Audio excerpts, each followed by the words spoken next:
Picture this. A man sits in a sterile office cubicle, fluorescent lights buzzing overhead, his eyes glazed as he stares at spreadsheets that mean nothing to him. His phone buzzes. Another notification, another dopamine hit, another escape from the crushing weight of meaninglessness. He scrolls through endless feeds of strangers living lives that seem more vibrant than his own. At home, he collapses into his couch, Netflix queuing up another series to numb the ache of existence. This is the modern man, comfortable, safe, and utterly hollow. Now imagine a different scene, a sickly philosopher in 19th century Europe, writing furiously by candlelight, his mind ablaze with visions of humanity's future. Friedrich Nietzsche, isolated and misunderstood, penning warnings that would echo across time like prophecies from an oracle. He saw something coming, a collapse so profound, so complete, that it would strip men of their very essence. God is dead, he declared, and we have killed him. But this wasn't atheism, it was prophecy. Nietzsche glimpsed a future where the structures that once gave life meaning would crumble, leaving men adrift in an ocean of nihilism, grasping for purpose in a world that offered only distraction and decay. Was Nietzsche merely a philosopher, or was he something more, a prophet whose dark visions are now our daily reality? The man in the cubicle doesn't know it, but he's living out a script written over a century ago. His quiet desperation, his endless scrolling, his terror of suffering, all of it predicted by a German thinker who never lived to see smartphones or social media, yet somehow understood their spiritual consequences with chilling precision. Today we face an epidemic of male depression, plummeting testosterone levels, record-breaking loneliness, and a generation of men who've forgotten what it means to struggle for something greater than comfort. We live in the world Nietzsche warned us about, a world where meaning has been replaced by entertainment, where strength has been traded for safety, where the very notion of greatness has become suspicious. But here's what haunts us. What did Nietzsche know about the future of masculinity that we're only beginning to understand now? And if his predictions were accurate, what does that mean for the path ahead? Friedrich Nietzsche was not a man who theorized from comfort. Born in 1844 in Prussia, he was thrust into suffering early. His father died when he was 4, leaving him in a household of women forever marked by loss.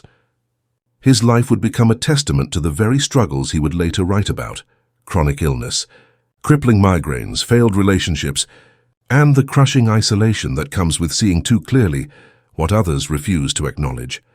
At 24, Nietzsche became the youngest person ever appointed professor at the University of Basel, but academia couldn't contain his explosive mind. He watched Europe convulsing through wars, scientific revolutions, and the slow death of religious faith. While others celebrated progress, Nietzsche saw catastrophe brewing beneath the surface. His friendship with composer Richard Wagner would end in bitter disappointment. His proposal to Lou Salome was rejected, leaving him romantically isolated. His health deteriorated until he was forced to resign his professorship, becoming a wandering intellectual, moving from city to city, pension to pension, writing books that few would read during his lifetime.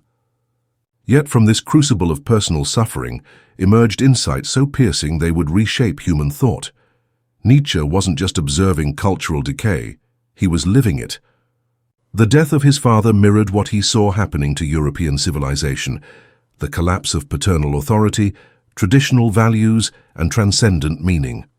His personal struggles with weakness and illness gave him intimate knowledge of what it meant to confront the abyss of meaninglessness. From this darkness came his most profound revelations.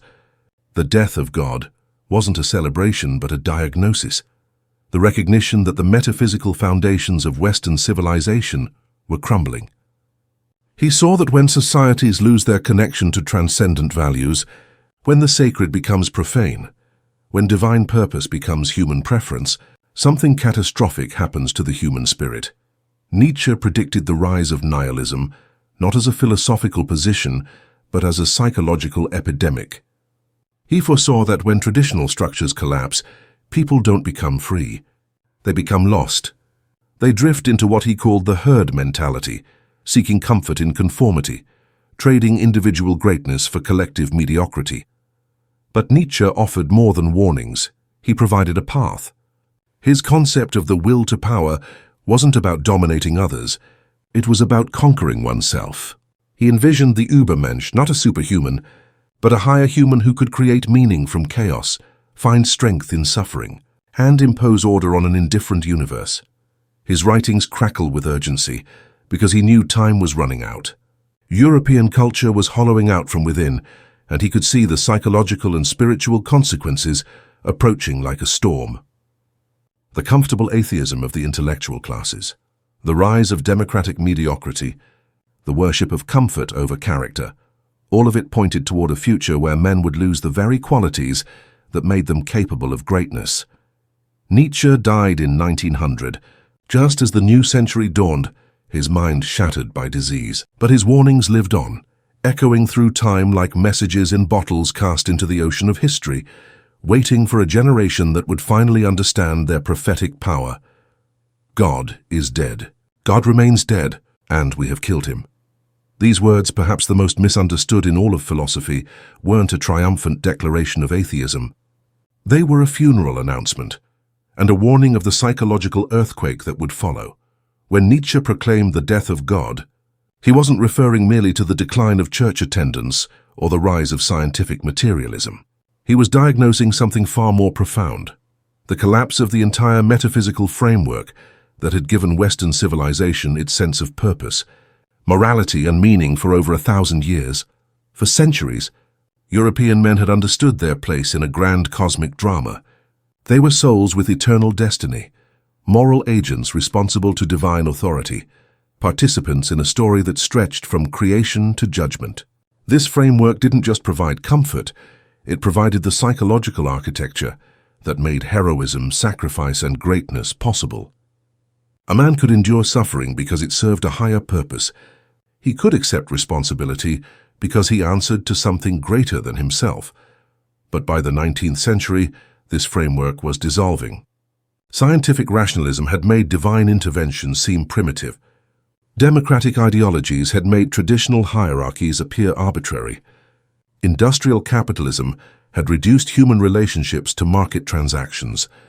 The sacred was becoming secular, the eternal was becoming temporal, and the absolute was becoming relative.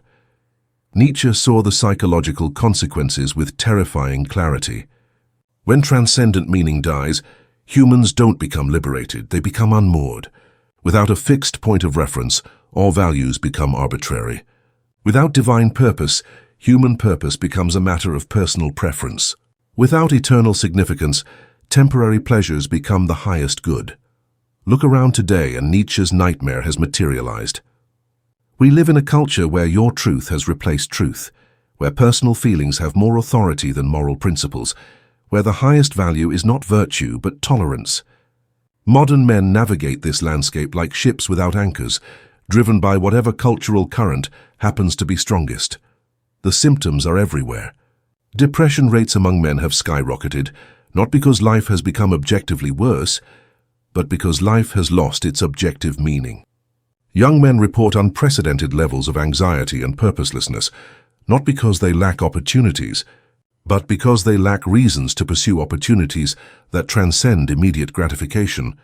Nietzsche predicted that when God dies, the great questions of existence don't disappear, they become unbearable. Who am I? Why am I here? What should I do with my life? These questions, once answered by religious tradition, now torment individuals who must construct their own responses from the fragments of a shattered worldview. The modern response has been to medicate the existential pain rather than address its source. We've created a civilization designed to distract men from the absence of meaning rather than help them create meaning. Entertainment, consumption, and digital stimulation provide temporary relief from the underlying emptiness, but they can't fill the God-shaped hole that Nietzsche identified. Perhaps most chilling is how accurately Nietzsche predicted the specific forms this collapse would take. He foresaw that democratization would lead not to individual empowerment, but to herd mentality. Masses of people thinking and feeling in unison, terrified of standing out or standing alone. He predicted that the loss of religious authority would create not independence, but dependence on new forms of social control, whether governmental, commercial, or technological. Modern men scroll through social media, seeking validation from strangers because they've lost connection to eternal validation. They pursue careers that feel meaningless because work has become separated from calling. They struggle with relationships because love has been severed from covenant and reduced to compatibility and chemistry. The death of God wasn't just a theological event. It was the collapse of the entire system that made traditional masculinity possible. When transcendent purpose dies, the willingness to suffer for something greater than oneself dies with it. When eternal significance disappears, temporary comfort becomes the highest aspiration. What happens when the foundation of meaning collapses? Nietzsche had a word for it: nihilism. Not the dramatic nihilism of revolutionary destruction, but something far more insidious, the quiet nihilism of men who go through the motions of living while feeling that nothing they do ultimately matters. The nihilistic man doesn't necessarily proclaim that life is meaningless. He simply lives as though it is. He pursues pleasure not because he believes it's good, but because it temporarily distracts from the underlying emptiness. He avoids pain not because he's pursuing something better, but because suffering without purpose feels unbearable. He conforms to social expectations, not because he believes in them, but because resistance requires a level of conviction he can no longer muster. Nietzsche saw this type emerging in his own time and predicted it would become dominant in ours. He called this figure the last man, not the final human being, but the final form of human existence before total collapse. The last man is comfortable, safe, and utterly devoid of greatness. He lives for small pleasures, fears big challenges, and treats everything serious with irony and cynicism. Look at the last man's characteristics through Nietzsche's eyes, then look around you. The last man seeks health above all things, not the robust health of the warrior, but the sterile health of the hypochondriac. Modern men obsess over biohacking, supplements, and optimization, while avoiding the very struggles that would make their bodies strong. They want the benefits of fitness without the discomfort of training, the rewards of discipline without the pain of sacrifice. The last man values comfort and convenience above challenge and growth. He designs his life to minimize friction, uncertainty, and discomfort. He orders food to avoid cooking, streams entertainment to avoid boredom, swipes through dating apps to avoid the vulnerability of real courtship. Every app, every service, every technological innovation promises to make life easier. And easier, Nietzsche warned, means emptier. Perhaps most disturbing is the last man's relationship with truth. He doesn't reject truth outright. He simply makes it relative to his feelings and preferences. If something makes him uncomfortable, he labels it toxic. If something challenges his worldview, he dismisses it as hate. He's created a psychological bubble where he never has to confront perspectives that might require him to change or grow. The last man fears suffering above all things, but Nietzsche understood something profound. Without the willingness to suffer, transcendence becomes impossible. Growth requires discomfort, strength requires resistance, character requires testing. The last man's obsession with safety and comfort guarantees his spiritual stagnation. Modern men exhibit this pattern everywhere. They're addicted to pornography because it provides sexual satisfaction without the risk of rejection or the responsibility of relationship. They lose themselves in video games because they offer the feeling of achievement without the possibility of real failure. They consume endless content because it simulates learning and growth without requiring the difficult work of actually changing. The hollow man lives in a state of perpetual adolescence, not because he's carefree, but because he's avoided the trials that forge adult character. He's never had to fight for anything difficult, never had to sacrifice immediate pleasure for long-term purpose, never had to take responsibility for consequences that extend beyond himself.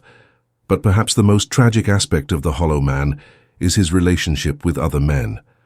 Traditional masculinity was forged through brotherhood, men testing themselves against other men, learning from mentors, competing with peers, forming bonds through shared struggle. The hollow man is isolated, competing only with digital phantoms, learning from algorithm-curated content, bonding with no one over nothing of substance. Nietzsche saw that nihilism wouldn't announce itself with grand proclamations. It would creep in through small compromises, tiny retreats from difficulty, gradual acceptance of meaninglessness disguised as sophistication. The hollow man doesn't choose nihilism. He slides into it through 1,000 small decisions to avoid discomfort, responsibility, and truth. The result is a generation of men who are physically present but spiritually absent, going through the motions of existence while feeling like spectators in their own lives.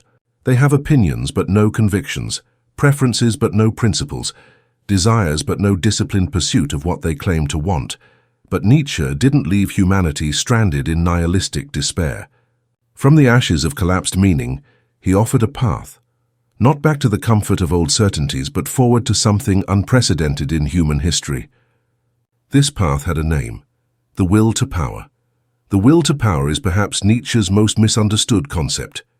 It's not the will to dominate others, control circumstances, or accumulate resources. It's something far more fundamental: the inner drive to overcome oneself, to create meaning from chaos, to impose form on the formless void of existence. It's the recognition that if there are no gods to give life meaning, then humans must become their own meaning makers. This wasn't a comfortable philosophy. Nietzsche demanded that men face the terrifying truth: we are alone in an indifferent universe, and everything that matters must be created by human will and sustained by human effort. There are no cosmic guarantees, no divine safety nets, no predetermined purposes waiting to be discovered. There is only the raw material of existence and the human capacity to shape it into something meaningful. The man who embraces his will to power doesn't seek to escape suffering, he seeks to transform it into strength. He doesn't avoid chaos, he learns to dance in it. He doesn't wait for meaning to be handed to him, he forges it in the fire of his own experience. This is what Nietzsche meant by "what does not kill me makes me stronger," not passive endurance, but active transformation of obstacles into advantages. Nietzsche envisioned the Übermensch, the overman or higher man, as the embodiment of this principle. The Übermensch isn't a genetic superior or a political ruler. He's a human being who has learned to create values rather than merely inherit them, who can face the absence of inherent meaning without despair, who can build something beautiful and noble on the foundation of nothing but will and creativity. This path requires what Nietzsche called amor fati, love of fate. Not passive acceptance of whatever happens, but active embrace of all aspects of existence, including the painful ones. The higher man doesn't just tolerate difficulty. He finds in difficulty the very conditions that make greatness possible. He understands that comfort and security, while pleasant, are the enemies of growth and transcendence. The will to power manifests differently in each individual, but it always involves the same fundamental movement, from reaction to creation, from victim to victor, from consumer to creator. The man who embodies his will to power stops asking what life owes him and starts asking what he can make of the life he's been given. This transformation requires brutal honesty, what Nietzsche called intellectual probity. The higher man must be willing to examine his own beliefs, motivations, and self-deceptions without mercy. He must be willing to admit when he's been wrong, change when growth demands it, and face truths that comfort would prefer to avoid. But Nietzsche's path isn't solitary narcissism. It's the foundation for genuine human excellence. The man who has learned to create meaning can inspire others to do the same. The man who has overcome his own weaknesses can help others overcome theirs. The man who has faced the abyss and returned stronger can serve as a beacon for those still lost in the darkness. The will to power also involves what Nietzsche called eternal recurrence, the thought experiment of living your life as though you would have to repeat it exactly infinite times. Would you choose the same actions, the same values, the same responses to adversity? This isn't about literal reincarnation. It's about taking full responsibility for the life you're creating, making choices worthy of infinite repetition. For modern men, embracing the will to power means rejecting the comfortable nihilism of the hollow man and accepting the burden of self-creation. It means choosing difficulty over ease, responsibility over victimhood, truth over comforting lies. It means becoming the author of your own values rather than the passive inheritor of cultural programming. This is Nietzsche's ultimate challenge. In a world without predetermined meaning, Will you create meaning worthy of the human potential? In a universe without inherent purpose, will you discover purpose worthy of your brief existence? In a life without guaranteed significance, will you build significance that justifies the struggle? A century and a half after Nietzsche penned his warnings, we live in the world he predicted, and it's more devastating than even he might have imagined. The collapse of modern men isn't theoretical anymore. It's statistical, measurable, and accelerating. The numbers tell a story that would have vindicated Nietzsche's darkest predictions. Testosterone levels in men have been declining for decades, not due to biological changes, but psychological ones. When men lose their sense of purpose and challenge, their bodies respond accordingly. Sperm counts have plummeted by 50% in the last 40 years, as though masculinity itself is becoming an endangered species. Mental health statistics reveal the spiritual crisis Nietzsche foresaw. Depression and anxiety rates among men, especially young men, have skyrocketed. Suicide rates for men are 4 times higher than for women, and rising.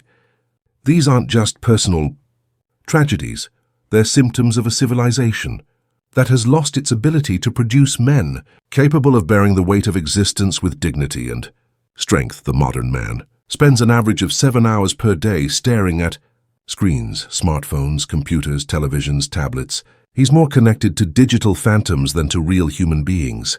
His attention span, eroded by constant stimulation, can barely sustain focus long enough for deep thought or meaningful conversation. He lives in what Nietzsche would have recognized as a perfect storm of distraction designed to prevent the kind of solitude and reflection necessary for self-overcoming. Sexual dysfunction among young men has reached epidemic proportions, not due to physical problems but psychological ones.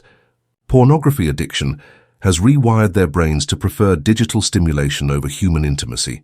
They've become sexual consumers rather than sexual partners, seeking gratification without responsibility, pleasure without vulnerability, satisfaction without growth. The modern man's relationship with work exemplifies Nietzsche's predictions about the last man's small pleasures and comfortable mediocrity. Most men report feeling disengaged from their jobs, seeing work as something to endure rather than a calling to pursue. They live for weekends, vacations, and retirement, always seeking escape from the present rather than meaning within it. Social media has created the ultimate expression of what Nietzsche called herd mentality. Men seek validation from algorithmic systems designed to reinforce conformity and punish independent thought. They perform curated versions of themselves for audiences of strangers, losing touch with authentic self-expression in favor of optimized content designed for maximum engagement. The collapse of traditional institutions has left modern men without the structures that once channeled masculine energy toward productive ends. Religious participation has plummeted, not necessarily because men have become more rational, but because they've lost the appetite for transcendence. Marriage rates have declined as men avoid the responsibilities that previous generations saw as the foundation of adult male identity. Perhaps most tellingly, modern men have lost the capacity for what Nietzsche called dangerous thinking, the willingness to entertain ideas that might challenge their comfortable assumptions. Universities, once centers of intellectual courage, have become safe spaces where young men learn to avoid, rather than confront, difficult truths. They graduate not as independent thinkers, but as sophisticated conformists, trained to recognize and avoid any perspective that might cause psychological discomfort. The pharmaceutical response to male collapse would have fascinated and horrified Nietzsche. Rather than addressing the spiritual and psychological roots of male suffering, the system medicates symptoms. Antidepressants numb the existential pain that might motivate growth. Anxiety medications eliminate the productive discomfort that signals the need for change. Attention deficit drugs compensate for lives so empty of genuine purpose that basic focus becomes impossible.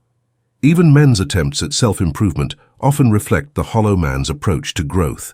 They seek optimization without transformation, technique without philosophy, results without the character development that makes results meaningful. They want to biohack their way to greatness rather than build greatness through the slow, difficult work of self-overcoming. The modern man's fear of suffering has become pathological.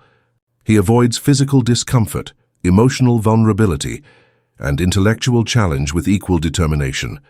He's created a life so insulated from difficulty that he's lost the capacity to handle the inevitable struggles that give life meaning and build character. But perhaps the most chilling aspect of modern male collapse is how invisible it's become. The last man doesn't recognize himself as collapsed. He sees himself as evolved, sophisticated, enlightened. He mistakes his inability to commit to anything difficult for intellectual sophistication. He confuses his fear of judgment with tolerance. He treats his spiritual emptiness as philosophical maturity. Nietzsche's prophecy isn't coming true. It has come true. We are living in the aftermath of the collapse he predicted, and most men don't even realize it. Standing at the edge of Nietzsche's abyss, we face the ultimate question. Is the collapse irreversible, or does the very depth of our fall create the conditions for an unprecedented rise? Nietzsche himself provided clues to the answer. He never promised that the path beyond nihilism would be easy, popular, or guaranteed. He offered something more valuable than certainty. He offered possibility. The same conditions that create the last man also create the potential for the Übermensch. The collapse of old certainties, while terrifying, also creates space for new forms of human greatness. The modern man's crisis isn't ultimately about external circumstances. It's about internal orientation. The same world that produces hollow men also produces extraordinary ones. The difference isn't in their circumstances, but in their response to those circumstances. Some men scroll through infinite feeds, others create meaningful content. Some men consume digital entertainment, others build real skills. Some men seek comfort, others seek challenge.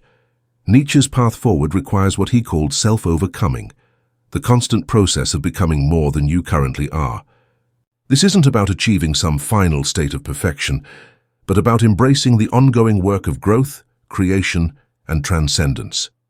It means choosing difficulty over ease, responsibility over victimhood, truth over comforting lies. For the modern man, this transformation begins with radical honesty about his current condition. He must acknowledge the ways he's chosen comfort over character, distraction over depth, consumption over creation. He must recognize that his suffering isn't primarily due to external oppression but internal emptiness, and that only he can fill that emptiness with something worthy of his potential. The path requires what Nietzsche called intellectual probity, the courage to think dangerous thoughts, question comfortable assumptions, and follow truth wherever it leads, regardless of social consequences. In an age of algorithmic echo chambers and social media conformity, independent thinking becomes a revolutionary act. Physical discipline becomes spiritual discipline. The man who can't control his relationship with food, exercise, or basic physical maintenance can't be trusted with larger responsibilities. Nietzsche understood that the body and spirit are interconnected. Weakness in one domain inevitably corrupts the other.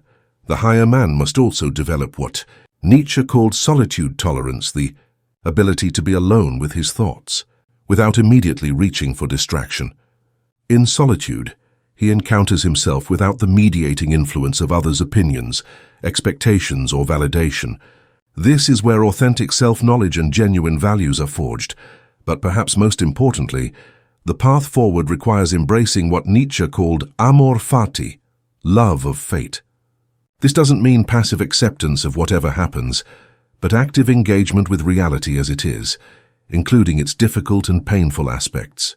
The higher man finds in his struggles not evidence of cosmic injustice, but raw material for character development.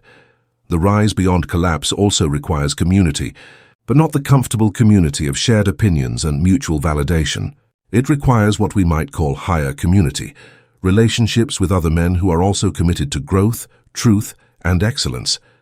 These relationships are based not on agreeable compatibility, but on mutual challenge and support in the work of becoming. This transformation is already happening, quietly, in the lives of men who have recognized the bankruptcy of comfortable nihilism and chosen the difficult path of self-creation. They're starting businesses instead of staying in soul-crushing jobs. They're learning practical skills instead of consuming passive entertainment. They're having difficult conversations instead of avoiding conflict. They're choosing long-term character development over short-term pleasure. But Nietzsche's ultimate insight remains: this transformation cannot be imposed from outside. No government, institution, or movement can save men from the collapse of meaning, because meaning cannot be legislated, purchased, or inherited. It must be created, maintained, and defended by individuals willing to take responsibility for their own spiritual development. The choice before every modern man is stark and unavoidable. Will you be a last man, comfortable in your emptiness, sophisticated in your despair, evolved in your meaninglessness? Or will you attempt something unprecedented, the creation of meaning and value from nothing but will, courage, and the raw materials of existence? Nietzsche's prophecy of collapse has been fulfilled. But prophecies, once fulfilled, create new possibilities. In the wasteland of nihilism, some men will continue to wander in circles. Others will begin the hard work of building something worthy of human potential. The collapse was predicted. The rise is a choice. The question that echoes across time, from Nietzsche's candlelit study to your present moment, remains: what will you choose?